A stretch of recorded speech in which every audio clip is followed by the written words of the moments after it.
Paul Hogan as Crocodile Dundee, but what you don't know is the scandal, the heartbreak, and the messy divorces that made his real life more dramatic than any Hollywood movie. Paul Hogan, once the world's favorite Aussie bushman, didn't just conquer Hollywood, he built a legend.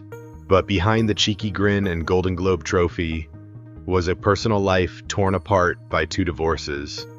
One so ugly it dominated headlines in Australia, and another so devastating it left scars Hogan admits he'll never truly heal from. Today, we uncover the triumphs, the heartbreak, and the shocking reality behind Hogan's marriage to Linda Kozlowski.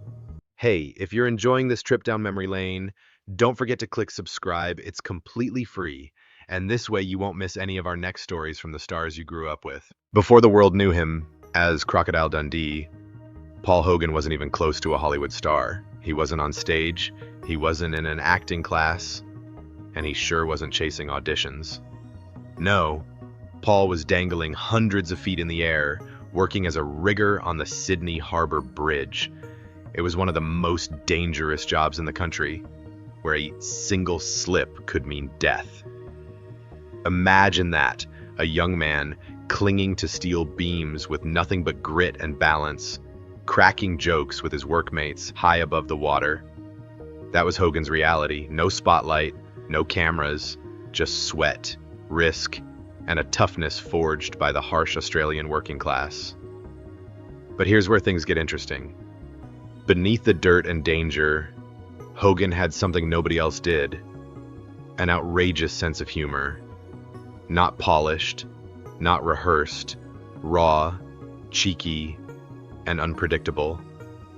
And it was that hidden weapon that changed his life in the most unlikely way.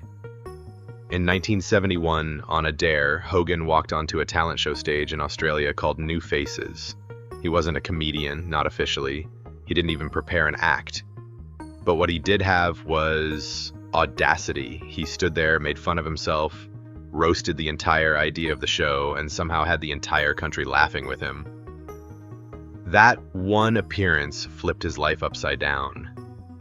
Overnight, Paul Hogan went from being a bridge worker nobody knew to the guy Australians couldn't stop talking about. He hadn't just cracked the door to fame, he had kicked it wide open. And the crazy part, this was only the beginning, because Hogan wasn't just about to become famous, he was about to redefine what Australian comedy looked like.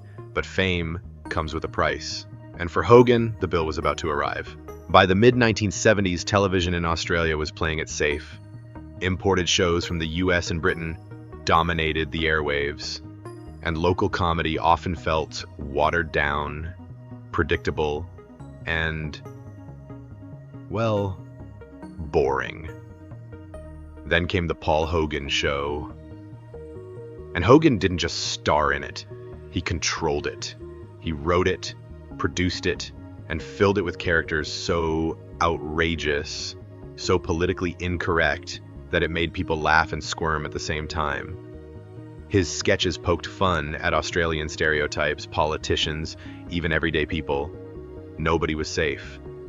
Audiences were hooked because Hogan wasn't playing by the rules. He was daring, edgy, and reckless in a way television had never seen before. And here's the kicker. People loved him because he didn't care. He could make fun of himself one minute, then rip apart Australian culture the next, all with that mischievous grin that made viewers feel like he was letting them in on a secret joke. The ratings exploded. His show wasn't just popular, it was a cultural event. And soon, Hogan wasn't just a TV star. He was a symbol of Australia's rebellious spirit, the guy who proved you didn't need to be polished or proper to make people fall in love with you. But with every joke, with every rise in fame, Hogan was also stepping deeper into a world that would later tear his personal life apart. His comedy made him a household name, but it also put him under a spotlight so bright it exposed everything. And when Hollywood finally came calling, that spotlight would burn hotter than ever before. By the mid-1980s, Paul Hogan wasn't just a TV comedian anymore. He was on the verge of something that would flip his entire life upside down. It started with an idea, a movie about an Aussie bushman who takes on New York City. Simple, right? But Hogan didn't just star in it. He co-wrote it, poured his charm into it, and shaped it into something nobody had ever seen before. When Crocodile Dundee hit theaters in 1986, it wasn't just a movie. It was a cultural earthquake. Audiences all over the world couldn't get enough of Mick Dundee, the rugged outback hero with a knife in one hand and a grin in the other. He was funny, fearless, and refreshingly different from the slick Hollywood archetypes people were used to. The film was made on a budget of under $10 million, yet it smashed the global box office, raking in over $300 million. To put that into perspective, that's like turning pocket change into a gold mine. Hogan didn't just star in a hit film, he created an international phenomenon that put Australia on the map like never before. But the real shocker, Hollywood didn't see it coming. A bridge rigger turned comedian suddenly outsold the biggest studios, the biggest stars, and the biggest franchises of the decade. Hogan walked into Hollywood like an outlaw with a smirk, and the industry had no choice but to crown him. Awards flooded in. He won a Golden Globe for Best Actor, snagged nominations for an Oscar and a BAFTA, and suddenly Paul Hogan wasn't just Australia's funny man, he was the face of global cinema. For the first time ever, Americans wanted to drink Australian beer, visit the outback, and throw around phrases like, "That's not a knife." But here's the twist. While the world was falling in love with Hogan, fame was quietly reshaping his private life. The bigger his star rose, the more pressure it put on his relationships behind the scenes. Because when you're suddenly the world's most famous Aussie, the spotlight doesn't just shine on you, it shines on everyone you love. And soon, that spotlight would tear his first marriage to pieces in front of an entire nation. While Hogan was basking in the global success of Crocodile Dundee, his personal life was unraveling in a way no Hollywood script could soften. Long before Linda Kozlowski entered the picture, Paul was married to Noeline Edwards. They had 5 kids together, decades of history, and by all appearances, a strong family bond. But fame has a way of eating away at the seams of even the most solid marriages. By 1981, the pressure cracked them apart. They divorced. Painful, but survivable. And then, shockingly, they remarried less than a year later, as if trying to glue back together what fame had already shattered. For a brief moment, it seemed like maybe, just maybe, the Hogan family could weather the storm. But lightning struck twice. By 1986, ironically, the very year Hogan conquered Hollywood with Crocodile Dundee, he and Noeline split again. Only this time, it wasn't quiet. It was brutal. The Australian press called it one of the ugliest celebrity divorces in the nation's history. Headlines splashed with financial battles, bitter accusations, and the raw emotional toll of a family crumbling in real time. To the outside world, Hogan was at the pinnacle of success, a Golden Globe winner, a Hollywood star adored by millions.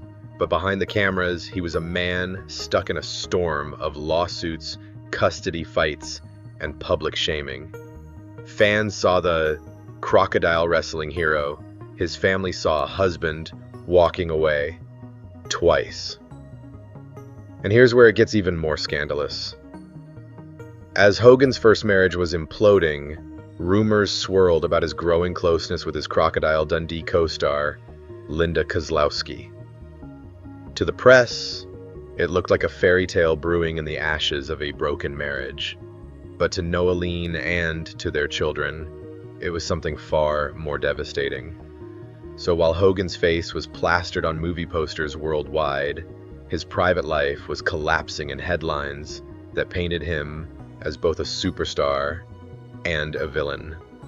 Fame had given him the world, but it had also ripped his family apart.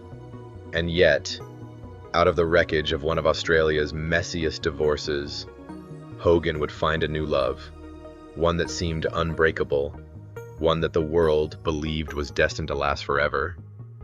But as we'll see, even that love story had a tragic twist. Paul Hogan's story is more than just the rise of a global star. It's a reminder that even icons bleed. From rigger to superstar, from TV joker to Hollywood legend, his life was filled with triumphs.